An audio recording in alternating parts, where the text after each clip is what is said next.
আসসালামু আলাইকুম। কেমন আছেন? ভালো কে থাকতে দিচ্ছেন? ভালো থাকতে দিলেন? যা শুরু করছেন, এখন তো প্রবাসে যাওয়া ছাড়া উপায় নাই।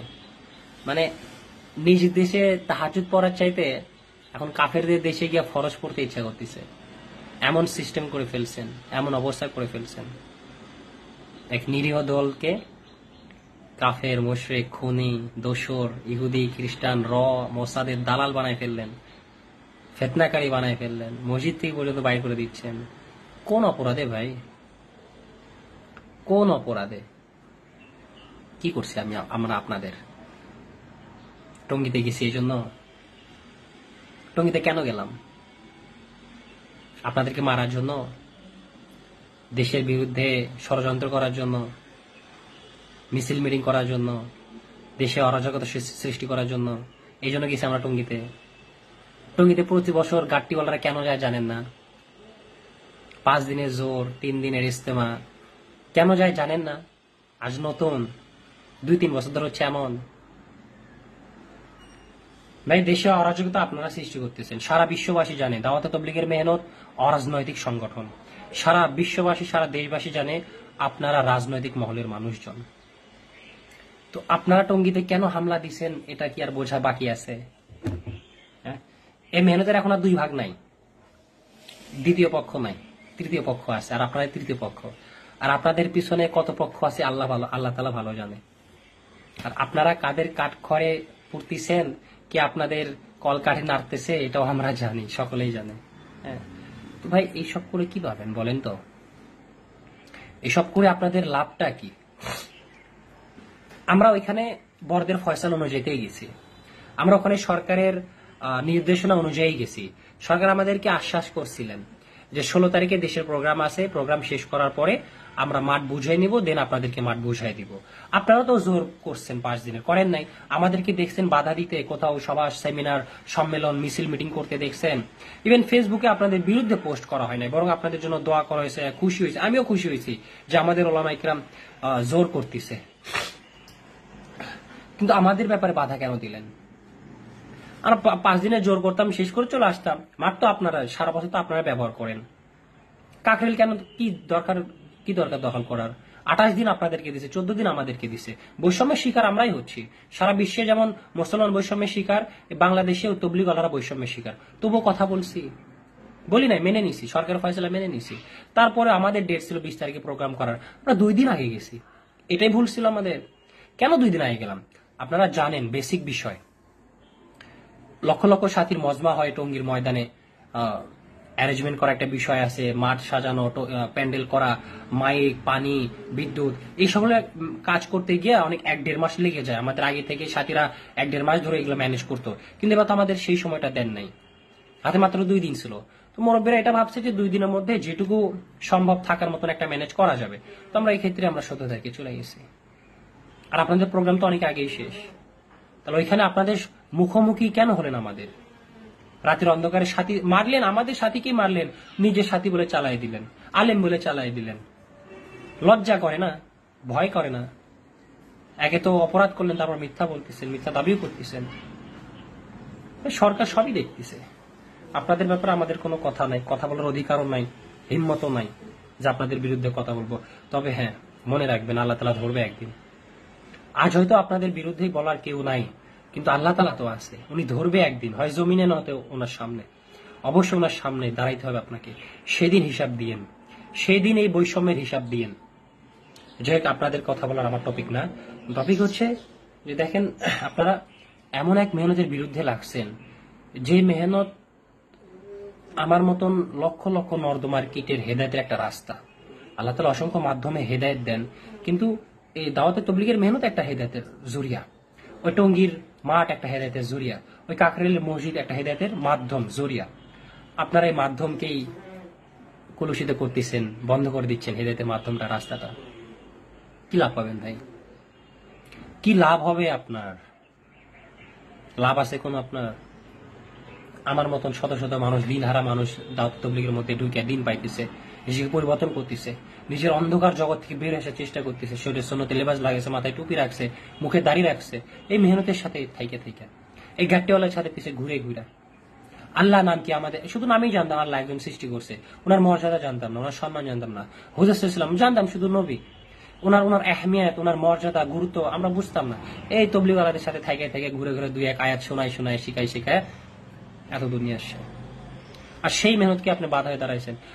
আপনি কলেজ, ইউনিভার্সিটি, স্কুল, কলেজের দিকে তাকায় দেখেন না, কত শত যুবক এমন আছে যে যারা শার্ট প্যান্ট পরে ঢুকতেছে, অথচ বের হওয়ার সময় পুরা সুন্নতি লেবাস, মুখে দাড়ি।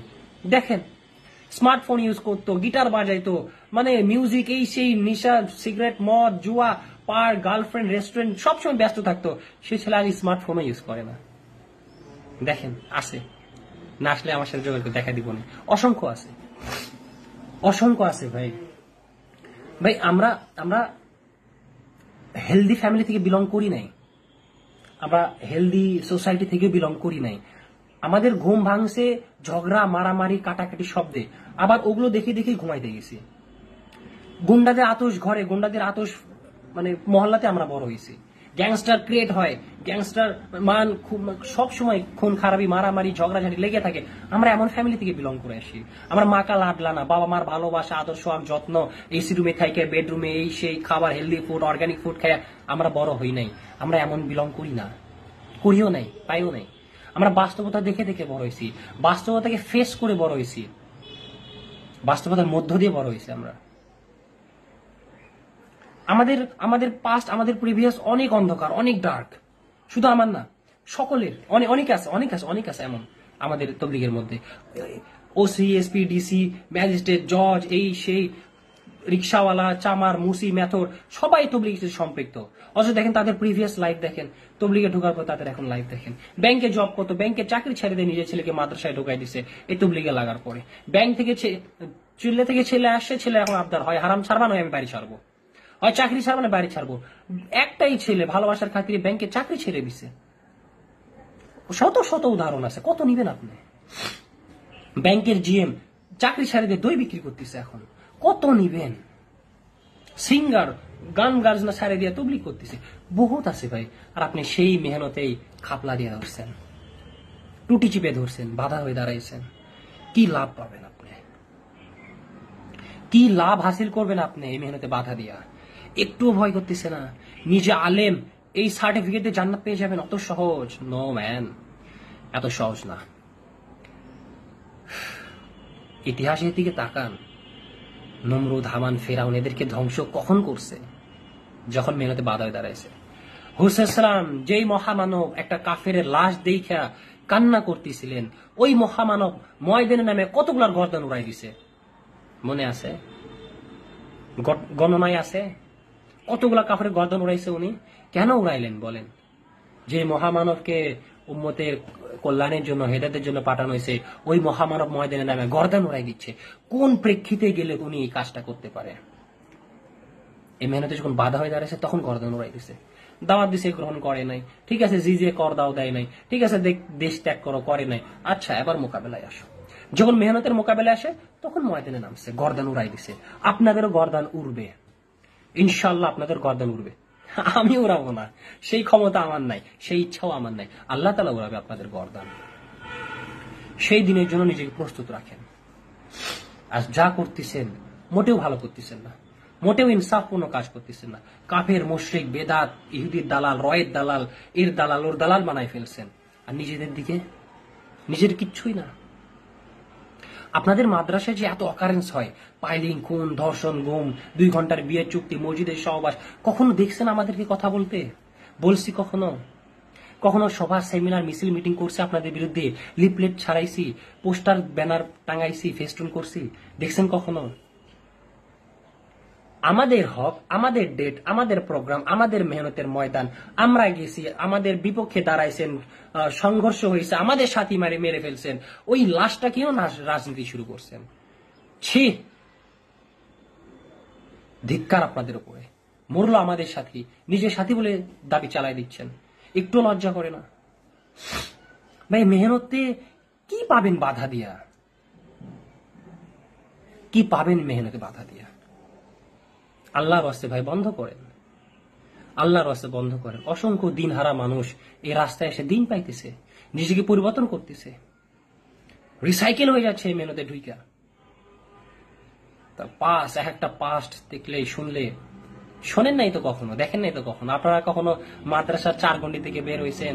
হ্যাঁ, বের হন কখন? হেলিকপ্টার থেকে আসেন স্টেজে, মাইক হাতে নিয়ে 45 মিনিট 1 ঘন্টা বয়ান শেষ, হেলিকপ্টার করে আবার নিজের মাদ্রাসা, নিজের কামরায়। আসছেন কখনো উম্মতের দাঁড়ে দাঁড়ে?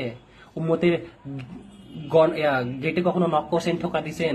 উম্মত কি অবস্থায় আছে, কি অবস্থায় ওই কলেজের হোস্টেলের ছেলেটা রাত অতিবাহিত করতেছে দেখছেন কখনো? খোঁজ নিছিলেন? হাফ প্যান্ট পরা গার্লফ্রেন্ড, রেস্টুরেন্ট, মদ, জোয়া, উইট, এই সেই হ্যান ত্যান হাবি যাবি কত কিছু, কখনো গিয়ে বলছেন ভাই এগুলা করা হয় না, জাহান্নামের ভয় করো, আল্লাহ তাআলার আযাবের ভয় করো, জান্নাত আছে তোমার জন্য, পুরস্কার অপেক্ষা করতেছে, হুর অপেক্ষা করতেছে?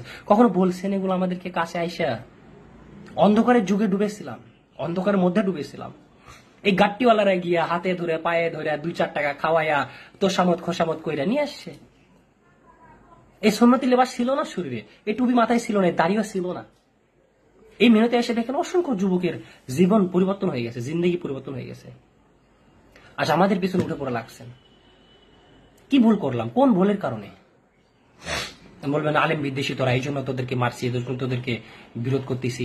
কিভাবে আলেম বিদ্বেষী ভাই? আমরা আলেম কিভাবে বিদ্বেষী বলেন? আমাদের তবলিগের প্রথম সবক হইতেছে আলেমকে সম্মান করা, মর্যাদা করা, তারা নবীর ওয়ারিস, তার মাথার তাজ, তাদের জিয়ারত করা ইবাদতের সমতুল্য। এগুলো মানুষের দ্বারা আমরা বলে বেড়াই। আপনাদের সম্মান মর্যাদা আমরা মানুষের কাছে গিয়ে গিয়ে বলে বেড়াইছি। নিজের ছেলেকে মাদ্রাসায় দাও, আলেমের এই ফাজাইল, হাফেজের এই ফাজাইল, হাফেজের মা বাবার এই ফাজাইল, এগুলো আমরা বলে বলে বেড়াইছি। আমরা আলেম জন্ম দিই মিয়া, আমরা আলেম বিদ্বেষী না, আমরা আলেম জন্ম দিই। আমাদের ভাই ভাতিজা সবগুলোর মাদ্রাসায় দিছি। আনেন, হয়ে যাক জরিপ একটা।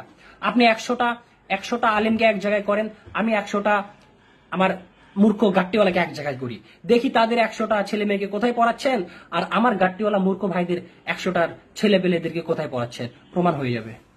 আসবেন, আসেন, হয়ে যাক একটা জরিপ। আমাদেরকে বলতেছেন আলেম বিদ্বেষী, কে চিনতো আপনাদেরকে? কিন্তু দুচতও না, সিন্নিখোর বলে ডাকতো আপনাদেরকে, সিন্নিখোর। যাইতেন মানুষের দ্বারে কখন? সপ্তাহে একবার রিসিপ্ট নিয়া, বছরে একবার রিসিপ্ট নিয়া, চামড়ার রিসিপ্ট নিয়া, জাকাতের রিসিপ্ট নিয়া। আসছিলেন কখন আমার হেদায়েতের জন্য? আসেন নাই। আজ আমরা যখন আপনাদের সম্মান বিলি করে বেড়াচ্ছি, আপনাদেরকে চাচ্ছি মাথার উপরে রাখতে, আর আপনারা আমাদেরকে এই ট্যাগ লাগাই দিলেন আলেম বিদ্বেষী, তোরা কাফের। স্যালুট আপনাদের, স্যালুট আপনাদেরকে, আপনাদের ব্যবহারের কারণে। যাই হোক ভাই, আর কিছু বেশি কথা বলতে চাই না। আল্লাহর জন্য, আল্লাহর ওয়াস্তে এগুলো বন্ধ করেন। যা শুরু করছেন আল্লাহ তাআলাও সহ্য করবে না, এগুলো বন্ধ করেন। আমরা আলেম বিদ্বেষী না, আমরা চাই আপনারা আমাদের সামনে থাকেন, আমরা আপনাদের পিছনে থাকি, আমাদের পাওয়ার বাড়বে। এগুলো বাদ দেন। শেষ কথা হচ্ছে, বর্তমান যে অবস্থা আমাদের সাথীর জন্য, শেষ কথা, বর্তমান যে অবস্থা এটার জন্য তারা দায়ী না। তারা যে রাজনৈতিক হোক, অরাজনৈতিক হোক, যেটাই হোক, ওরা দায়ী না। দায়ী আপনি, আমি, আপনারা, আমার আমল। এর হযরতের কথা। কারণ একজন জিম্মাদার, একজন শাসকের যখন নিয়ত পরিবর্তন হয়ে যায় না, ঘটনা বলছে, ওই যে ডালিমের এক শাসক আসছে ডালিম বাগানে, গোলামকে বলছে যে শরবত খাওয়াইতে, এক ডালিম চিপসে, এক ডালিমে গ্লাস ভরে গেছে, সুমিষ্ট, খুব মিষ্টি। খাওয়ার পরে পরে দিলে এরাদা পরিবর্তন হয়ে গেছে। আরে আমার জমিনে, আমার রাজ্যে এত সুন্দর বাগান, এত সুমিষ্ট ফল, অথচ আমি এখানে ট্যাক্স বসাইনি। শুধু দিলের এরাদা পরিবর্তন হয়েছে, সাথে সাথে সুমিষ্ট ফল তিক্ত হয়ে গেছে। আপনি আমি আজিমির শান দাওয়াতের মেহনত করি, আপনার আমার দিলের অবস্থা যখন পরিবর্তন হয়ে যাবে, দিল যখন মিডিয়ামুখী হয়ে যাবে, দিল যখন প্রশাসনমুখী হয়ে যাবে, দিল যখন সরকারের মুখী হয়ে যাবে, দিল যখন একটা ওসি এসপিডিসি সামান্য সিগনেচারের মহতাজ হয়ে যাবে, তাহলে ভাবেন এই মেহনতের কি পরিমাণ ক্ষতি হইতে পারে। হচ্ছে, আরো হবে, যদি আমাদের অবস্থা পরিবর্তন না হয়, যদি আমাদের দিলের অবস্থা মাখলুকমুখী থেকে আল্লাহ তাআলার মুখী না হয়, আরো অবস্থা খারাপ হবে। এই জন্য হজরজির ফয়সালা হচ্ছে সবরের সাথে চুপ থাকা। আর যে আমলের কথা বলছে, মসজিদ আবাদ, ঘর আবাদ, ইনফেরাদি দাওয়াত আর ইনফেরাদি আমলের সাথে লাগিয়ে থাকা। ইনশাআল্লাহ চেষ্টা করব। আর আজকের পর থেকে আমিও এসব ব্যাপারে আর অনলাইনে আসবো না, ভিডিওতে আসবো না, ইনশাআল্লাহুল আজিজ।